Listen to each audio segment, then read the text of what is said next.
Só aí, amém. Tomar aqui um pouquinho de água, porque a mudança de tempo dá a voz da gente sente logo, né? Então é bom a gente sempre tá se tratando. Irmãos, amém, porque estamos aqui na casa do Senhor nesta manhã. Amém.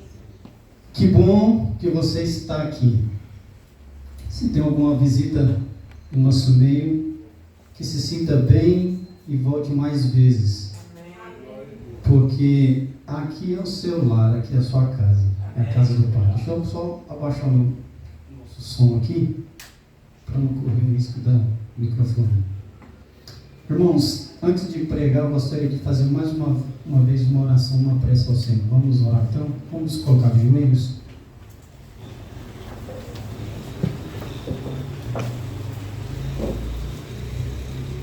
Querido Deus e Pai, louvado seja o Teu santo nome, Senhor. Amém. Senhor, nós estamos aqui na Tua casa. Nós saímos dos nossos lares e estamos aqui diante da Tua presença. Amém. Estamos com os nossos corações abertos para ouvir a Tua voz falando aos nossos corações nesta manhã. O Senhor conhece o nosso contexto, a nossa vida, as nossas dificuldades. Nós queremos depositar tudo isso nas Tuas mãos agora, Senhor. E que o Teu Santo Espírito possa falar mais uma vez a nós e que nós possamos entender a Tua mensagem nesta manhã. Amém. Que essa mensagem possa ficar gravada nos nossos corações e possa haver com isso mudança efetiva na nossa vida. Nos dê a Tua graça e a Tua paz, no doce nome de Jesus. Amém. Amém, Senhor. Estou feliz, como eu já disse, por estar aqui nesta manhã, reencontrar alguns amigos, a irmã Marivaldina. É isso, irmã? Que bom reencontrar a senhora. Muito tempo sem ver essa irmã. Ali está a irmã Conceição, o Zezinho, a Dejinha, que é do meu coração, né, Dejinha? E é muito bom estar entre família, né, entre os irmãos. Gosto muito desta igreja, viu, irmãos? Uma igreja bastante confortável, estava comentando aqui com o Edmar, uma igreja agradável e com certeza o Senhor está sendo honrado aqui nesse local. Grandes desafios, né, irmão? Grandes desafios. Construção aqui, né? Projeto de construção, vamos aí ajudar nesse projeto, vou fazer minha doação, doem também, viu, irmãos? Deixar aqui uma dica, né? Vamos fazer as nossas doações, porque a obra de Deus precisa avançar. Nosso maior desejo é ver Jesus voltando, não é verdade? Então nós precisamos investir os nossos recursos, o nosso tempo, os nossos talentos na obra do Senhor. Irmãos, conta-se que um missionário, ele gostava de desafios para pregar o Evangelho. Num local que você talvez aos seus olhos não tinha jeito, não, ali é muito difícil pregar o Evangelho. Talvez você tenha até achado que, embora aqui era Goiânia, um pouco complicado pregar o Evangelho aqui. Mas esse missionário, especificamente, ele era destemido. Ele gostava de desafios. E ele fazia o seguinte, ele viajava, por exemplo. Ia viajando, pregando o Evangelho, e com isso ele ia criando ali, fundando uma comunidade cristã, uma igreja. Só que como um bom missionário, ele ajudava então a fundar aquela igreja, estruturava ali aqueles irmãos e partia dali para outro local, para continuar pregando o Evangelho. Só que quando ele saía para outro local, ele não só deixava aqueles irmãos ali à mercê, porque ele ficava preocupado, querendo saber como aqueles irmãos estavam. E aí, em uma dessas comunidades, em uma dessas igrejas que ele estava aí preocupado, ele mandou um amigo para averiguar a situação daquela igreja. O amigo então foi e voltou com boas notícias. Ele falou, o seu amigo relatou que aquela igreja estava motivada, que estava envolvida com a pregação do Evangelho e que estava em comunhão. Amém? Então esse amigo trouxe boas notícias àquele missionário. Mas infelizmente nós sabemos que nem tudo é mil maravilhas, não é mesmo? Porque existem problemas. E ele falou que haviam problemas naquela igreja. E quando há problemas dentro da casa do Senhor, esses problemas precisam ser solucionados para que a obra de Deus possa avançar. Porque o objetivo principal desta igreja é salvar os perdidos, irmãos. Então nós precisamos, como igreja, resolver os nossos problemas, qualquer que sejam eles. Mas especificamente falando desta igreja, o amigo então relatou que um dos problemas daquela igreja é que muitos daqueles irmãos estavam preocupados com a situação dos mortos que haviam morrido em Cristo depois que o missionário tinha deixado aquela igreja. Ou seja, eles estavam em luto. E outro problema também que aquela igreja enfrentava é porque eles queriam saber o tempo exato da volta de Jesus. Eles estavam querendo saber isso. E ainda o mais preocupante, o problema mais agravante, é que muitos estavam cansados em esperar o retorno de Jesus Cristo a essa terra. Não era grave esses problemas? Eram graves esses problemas. Porque esses problemas dentro daquela igreja tentavam minar a fé daqueles irmãos. É por isso que nós precisamos, então, deixar os problemas de lado ou resolver os problemas dentro da casa do Senhor, porque a obra de Deus precisa avançar. Eu acho que você já está pensando qual é esse missionário que eu estou falando. Paulo. O grande apóstolo destemido, o apóstolo Paulo. O amigo que ele enviou àquela igreja chama-se Timóteo. E aquela igreja é os irmãos de Tessalônica. Paulo, irmãos, vendo, enxergando a situação daquela igreja, ele começou a escrever cartas e começou a interessar, a mandar essas cartas àquela igreja, com a finalidade de sanar as suas inquietações, as suas dúvidas. E nós vamos ler então uma dessas cartas. Está lá em 1 Tessalonicenses. Vamos abrir lá. 1 Tessalonicenses, capítulo 4.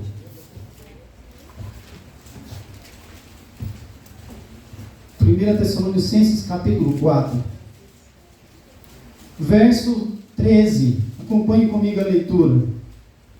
Amém? Vamos ler então.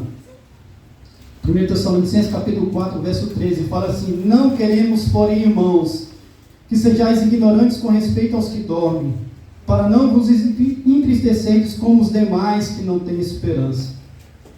Pois se cremos que Jesus morreu e ressuscitou, assim também Deus, mediante Jesus, trará em sua companhia os que dormem. Ora, ainda vos declaramos por palavra do Senhor isto: nós, os vivos, os que ficarmos até a vinda do Senhor, de modo nenhum precederemos os que dormem. Porquanto o Senhor mesmo, dada a sua palavra de ordem, ouvida a voz do arcanjo e ressoando a trombeta de Deus, descerá dos céus, e os mortos em Cristo ressuscitarão primeiro. Verso 17. Depois nós, os vivos, os que ficarmos, seremos arrebatados juntamente com eles, entre nuvens, para o encontro do Senhor nos ares. E assim estaremos para sempre com o Senhor. Amém? Amém. E ele termina aqui essa carta, fala assim: consolai-vos, pois, uns aos outros com estas palavras. Ou seja, ele estava falando assim, Paulo estava falando aos irmãos de Tessalônica: não fique chorando como aqueles que não têm esperança, porque há esperança, haverá um reencontro. Levante a cabeça, a redenção se aproxima, confie no Senhor. Essas foram as palavras que Paulo estava então falando aos irmãos de Tessalônica. Mas o foco nesta manhã, irmãos, é na próxima carta que Paulo escreveu, que está em 1 Tessalonicenses capítulo 5. E agora Paulo fala então, para acalmar o coração daqueles irmãos de Tessalônica, sobre a volta de Jesus. Percebemos o esforço de Paulo, irmãos, aqui, tentando mudar o foco dos irmãos de Tessalônica. Eles precisavam mudar o seu foco para aquilo que era realmente importante e vital no crescimento espiritual daquela igreja. Paulo precisava encher céus novamente a igreja tessalônica de esperança. Essa era a condição dos irmãos. Na leitura dos versos que nós vamos ler, de 1 Tessalonicenses capítulo 5, percebemos o esforço de Paulo tentando mudar o foco daquela igreja, do quando, porque eles estavam querendo saber quando Jesus voltaria. Mas Paulo queria que eles estivessem focados em quem estava voltando. Ou seja, Paulo estava querendo falar para ele: irmãos, o seu foco deve estar em Jesus. O seu foco deve estar em Jesus, e automaticamente você tem que perceber a sua condição espiritual, porque tem que haver um preparo, porque Jesus está voltando. Ou seja, para nós hoje, irmãos, não importa saber o dia, a hora, o mês, a semana que Jesus virá, mas sim ter a certeza que Ele está voltando. Eu acho que está claro para todos nós. O que está acontecendo lá com os irmãos do Rio Grande do Sul, irmãos, são sinais da volta de Jesus, não é mesmo, irmão? São sinais que Jesus se aproxima. O amor de muito tem se esfriado. As pessoas estão anestesiadas pela condição deste mundo e achando que está tudo normal. Os valores estão sendo corrompidos, torcidos. Até a própria palavra do Senhor está sofrendo, está sendo torcida e colocando de acordo com aquilo que acham que pregam ser a verdade. Mas a própria palavra: conhecereis a verdade vos libertará. E essa verdade aqui é Jesus Cristo. A verdade é Jesus Cristo. Mas o fato, irmãos, é que nós precisamos não estar focados nas questões do tempo, irmãos, do que está acontecendo, e sim na nossa necessidade de preparo, da necessidade de arrependimento de pecado, da necessidade de mudança de vida, de abandono, de transformação, de conversão genuína. Será, irmãos, que essa mudança de foco, assim como que aconteceu lá na igreja de Tessalônica, está acontecendo dentro dessa igreja? Será que os irmãos aqui estão focados nos acontecimentos e deixando de olhar a sua condição espiritual? Fazer um exame do seu coração e prestar atenção assim: nossa, eu tenho que mudar a minha vida, porque Jesus está voltando. Eu posso perder a minha salvação naquilo que eu estou fazendo, que eu estou praticando, eu estou errado, eu preciso me arrepender. Esse precisa ser o nosso foco, irmãos. Nós precisamos estar focados na necessidade real do preparo para a volta de Jesus. Quando nós lemos então a próxima carta, de 1 Tessalonicenses capítulo 5, nós vamos entender que há a existência de um grande grupo de pessoas. E depois esse grupo, ele se divide em dois grupos. E você vai sair daqui entendendo como será a volta de Jesus para esses três grupos de pessoas. O primeiro grupo, que é um grande grupo, e você já vai entender por que ele é grande, porque ele, dentro desse grupo, ele é formado por todo tipo de pessoas, independentemente da sua raça, da sua nacionalidade, da sua religião, aonde ele mora, da sua situação financeira. Não interessa. Todos nesse grande grupo estão incluídos. Porque, independentemente de qualquer coisa, Deus não faz acepção de pessoas. Então vem a primeira pergunta nesta manhã: como será a volta de Jesus para este grande grupo? Esse grande grupo, onde todos, sem exceção, estão incluídos. Vamos lá então ao texto bíblico.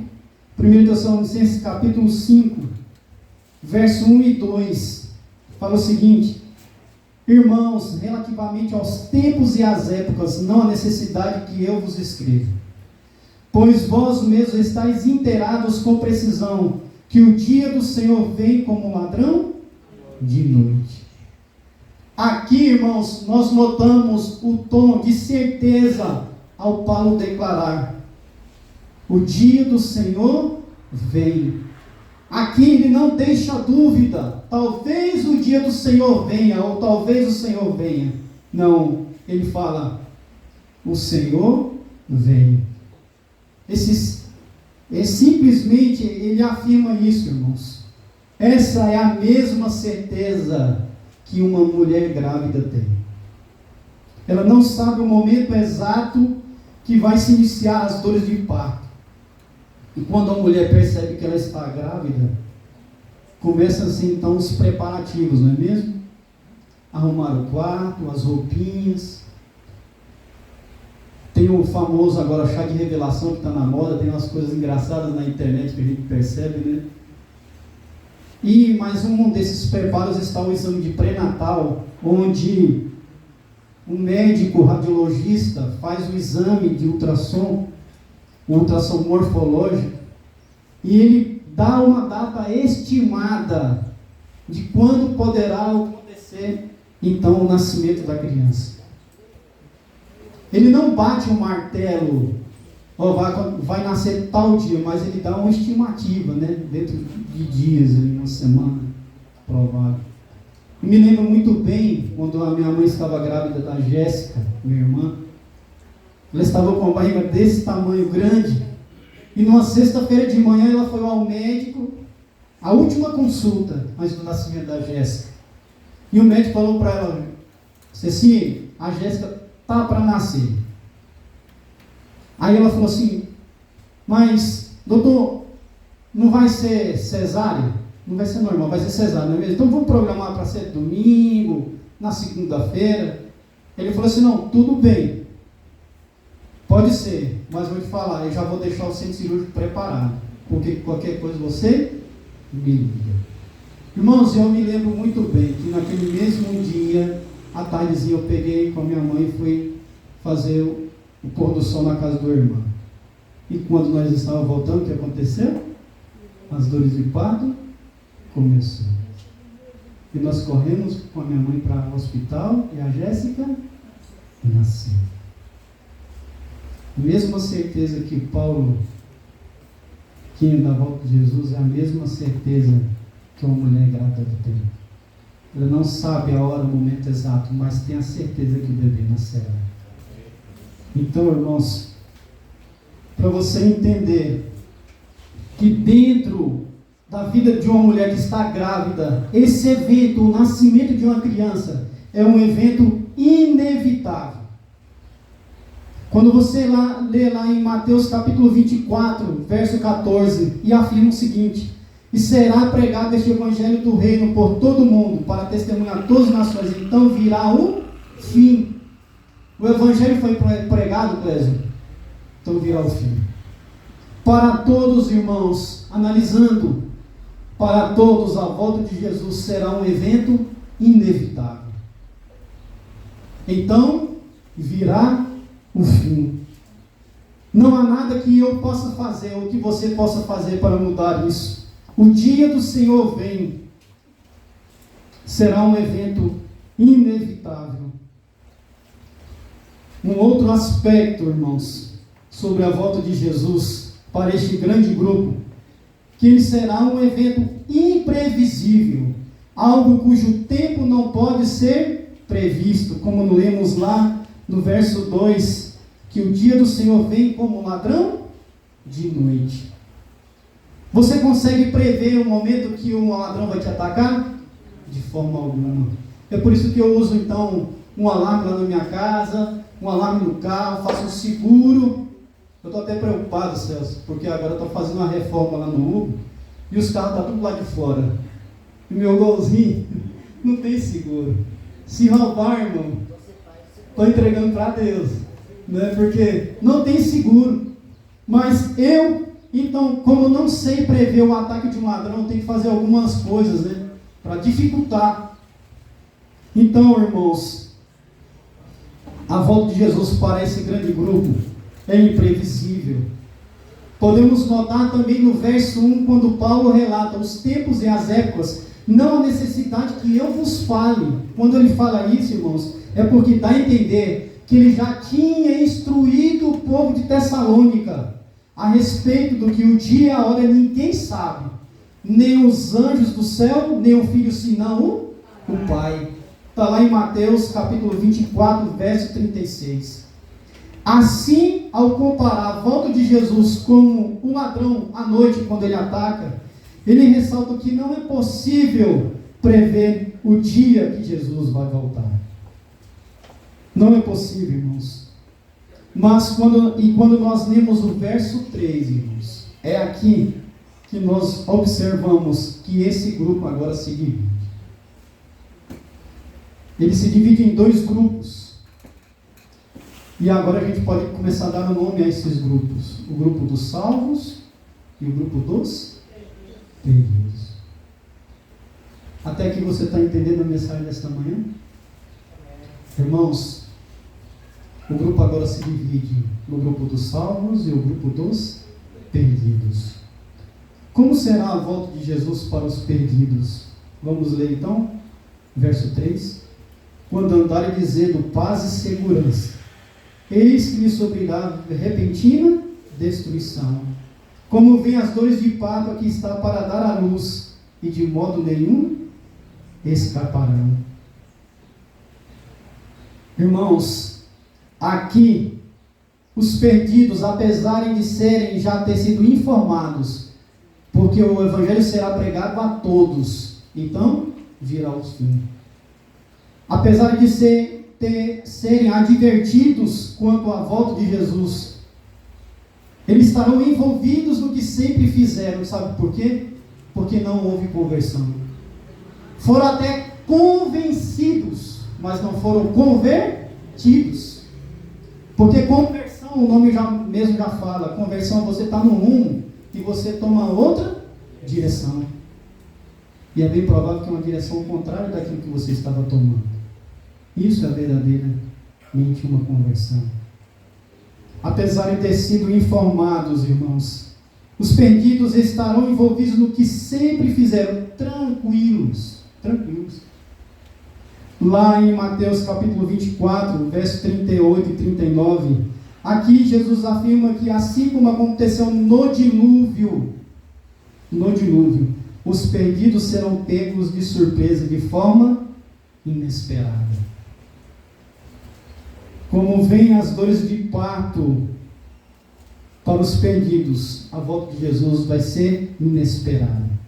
Quando andarem dizendo ou achando que Jesus não mais vai voltar, e tem muitos aí falando sobre isso, aí que Jesus voltará mesmo. Amém? Dizem que as dores de parto é a pior dor a ser sentida. As mulheres que já tiveram seus filhos sabem e conhecem muito bem essa dor.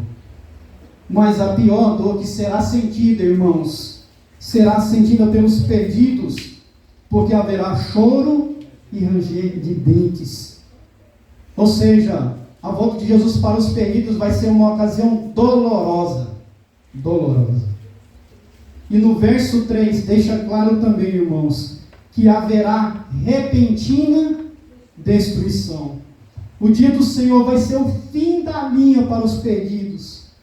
Para eles não mais haverá esperança, não vai ter jeito mais.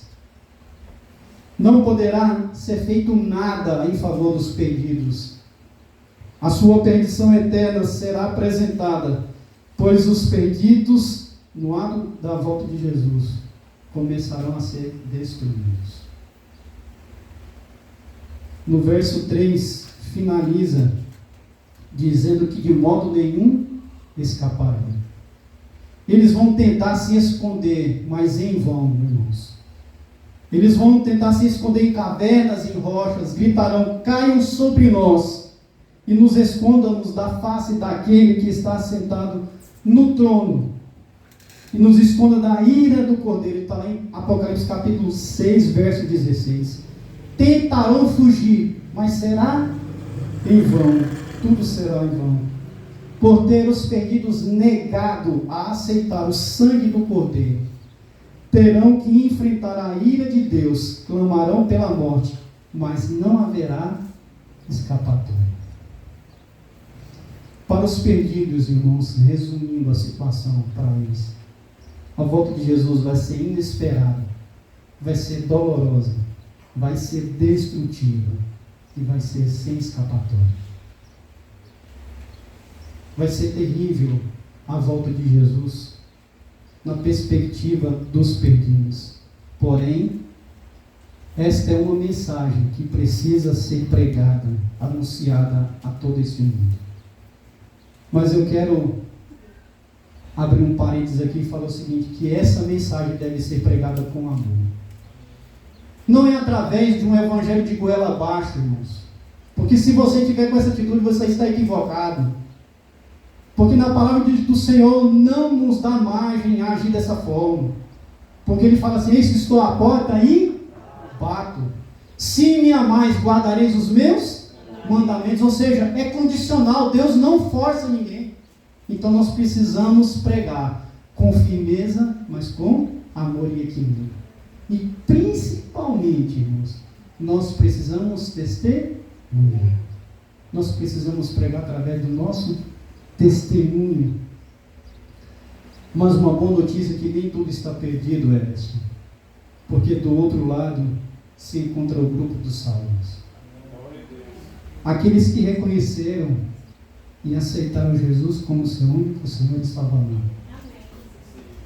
No verso 4, 5 e 6, nós vamos ler agora, fala o seguinte: mas vós, irmãos, não estáis em trevas, para que esse dia, como ladrão, vos apanhe de surpresa. Porquanto vós todos sois filhos da luz e filhos do dia, não somos da noite nem das trevas. Assim, pois, não durmamos como os demais, pelo contrário, vigiemos e sejamos sóbrios. Nós precisamos estar o quê? Vigiando e sendo sóbrios. Aqui no verso 4 afirma que os salvos não estarão em trevas, porque eles estarão inteirados com precisão sobre a volta de Jesus. Os salvos têm muita luz sobre esse assunto. É claro esse assunto para eles, Clésio. Eles não estarão em trevas, sabe por quê, irmãos? Porque os salvos sabem que a volta de Jesus será de modo corporal.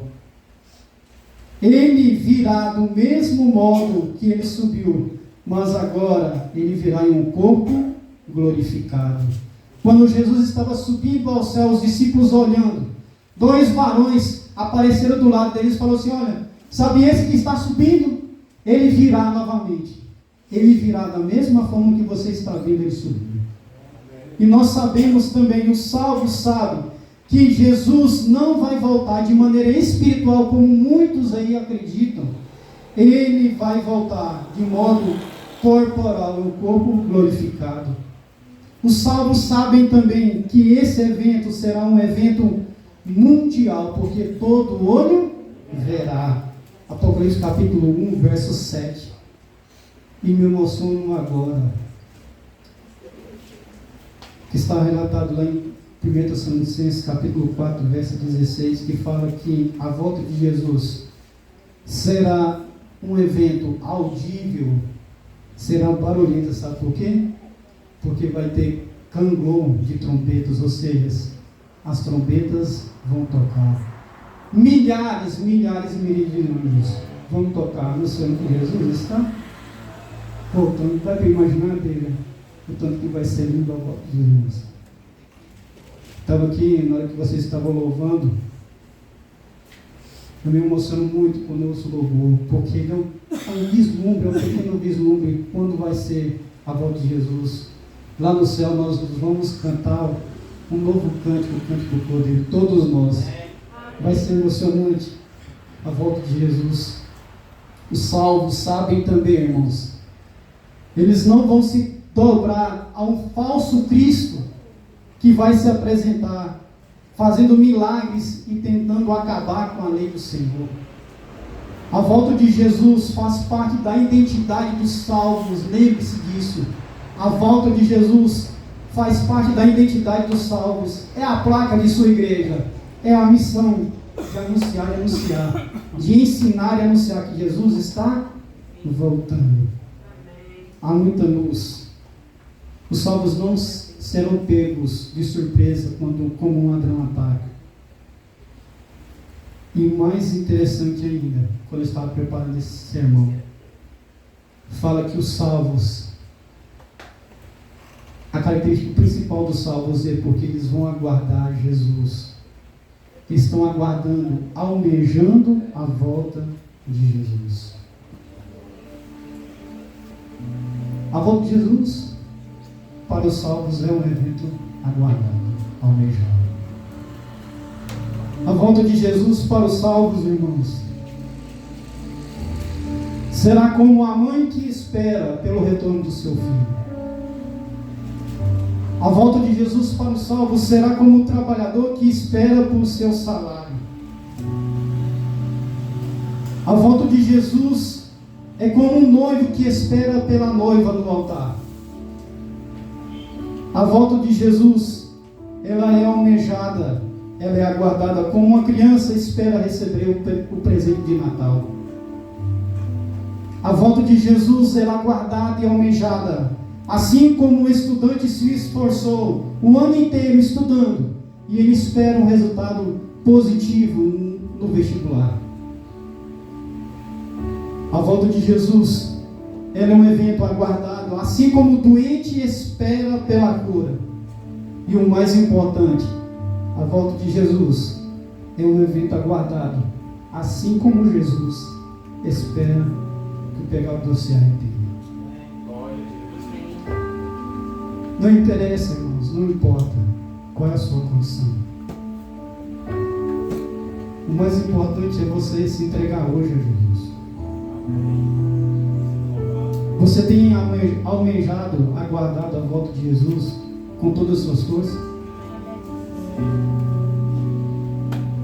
Você tem esperado Jesus voltar, contando os dias e as horas e os segundos? Quero que o irmão coloque aquela imagem e eu vou contar a história dessa mulher. 2010,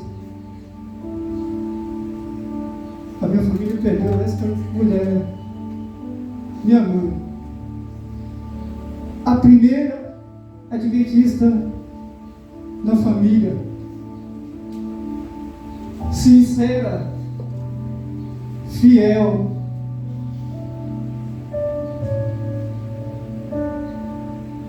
Foi em 1981 quando ela se decidiu.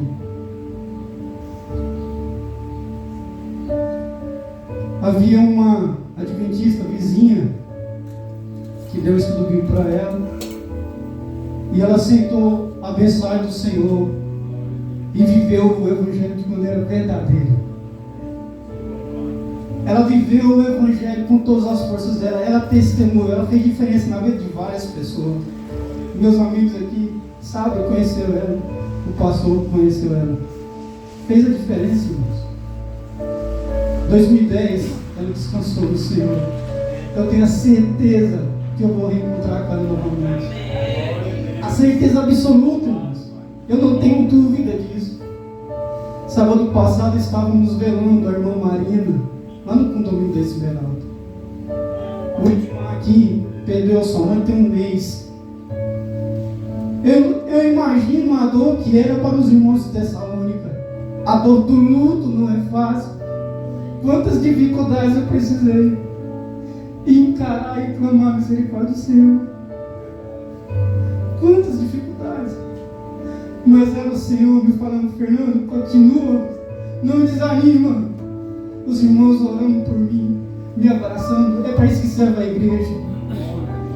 A igreja vem para salvar, irmãos, e para acolher. Hoje, Jesus está batendo na porta do nosso coração. Pode colocar a próxima imagem. Aqui, Renata. Aqui é uma moça. Tu era uma pessoa simples que se dedicava às coisas de Deus, amava os animais. A próxima imagem. Jesus está batendo na porta do nosso coração hoje. Qual é a sua escolha? Qual é a sua decisão? Irmãos, o fato que você está aqui nesta manhã, eu quero que deixe bem claro para você, não quer dizer que você esteja salvo. Você sabe por quê? Porque depois da morte da minha mãe, eu me encontrava numa situação longe do Senhor, mesmo estando sentado dentro da igreja. Você acredita nisso? Um dia, Veja, eu fui na igreja. Está tão longe, tão longe. O irmão pregando sobre o voto de Jesus. Jesus está voltando. Sabe o que eu falo no meu coração? Mentira. Ele não voltou até agora. Eu estou aqui sofrendo as minhas lutas, minhas dificuldades. E ele não voltou. Mas aí depois, em outro culto, eu fui lá no Caravela. Sentado lá atrás. Destruído, irmãos. Destruído minha vida. Lutando. E aí o irmão Silvano pregou naquela manhã de sábado. E ele pregou, irmãos, falando sobre o Espírito Santo. A ação do Espírito Santo. E foi trabalhando no meu mente, no meu coração nesta manhã. Naquela pregação. E o irmão Silvano fez o apelo naquela manhã. E eu não aguentei, eu não suportei. Eu chorei. Estava precisando chorar. E eu voltei para os braços do Senhor. E nesta manhã eu estou aqui, irmãos, pregando, apesar das minhas dificuldades. Deus tem nos sustentado como tem sustentado você e a mim. Se for dar oportunidade para cada um contar as suas dores, as suas dificuldades, nós vamos chorar aqui muito. Nós vamos orar muito. Deus conhece seu coração, as suas lutas, entregue-se a Ele. Não desanima, porque Jesus está às portas. Eu louvo ao Senhor pela oportunidade de estar aqui nesta manhã. Jesus está estendido a sua mão. Jesus está estendido a sua mão. Vinde a mim, todos os que estáis cansados, e eu vos aliviarei. Esse Jesus voltará. Ele está voltando. A música quarta vai terminar cantando agora. Fala sobre isso. O nosso lugar é nos pés e nos braços de Jesus Cristo. Amém?